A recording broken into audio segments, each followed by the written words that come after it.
Welcome back. The long-awaited anticipation surrounding who former President Donald Trump will choose to be his vice presidential running mate is over. Ohio Senator J.D. Vance is that pick.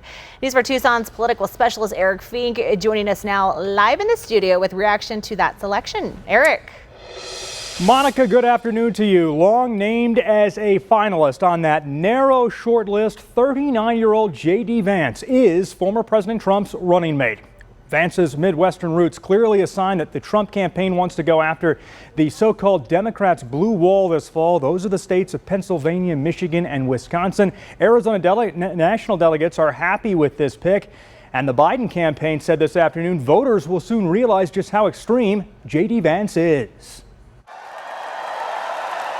In Milwaukee Monday afternoon, the bottom half of the GOP ticket revealed. Senator J.D. Vance of Ohio, who rose to fame as the author of Hillbilly Elegy before going into politics, is former President Donald Trump's choice to be his running mate. Retired Lieutenant Colonel Young Mayberry spent 28 years in the Air Force.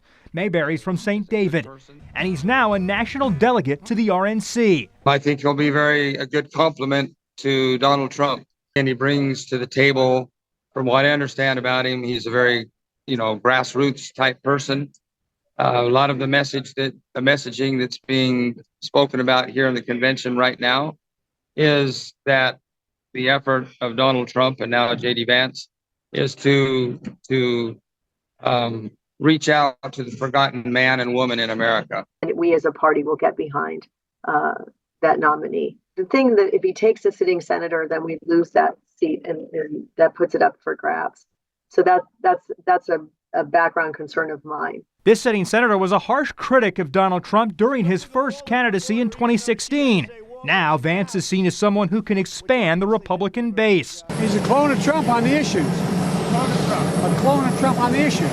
On a call with media minutes after we learned Vance was the selection, Biden-Harris campaign chair Jen O'Malley Dillon said the contrast in this election could not be more clear. He will do what Mike Pence wouldn't on January 6th, bend over backwards to enable Trump and his extreme MAGA agenda, even if it means breaking the law and certainly no matter the harm to the American people. He's wholeheartedly endorsed Trump's, and I guess we'd say Trump's and Vance's Project 2025 agenda, saying it is full of good ideas.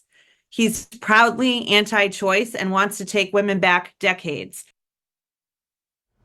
And Jen O'Malley Dillon says Vice President Kamala Harris looks forward to debating Senator Vance at some point during the campaign. Minutes after the J.D. Vance selection was announced, the Arizona GOP posting on X, it looks forward to delivering Arizona to the Trump-Vance ticket in November. Much more coverage of the RNC ahead. I'm Eric Fink, News 4 Tucson.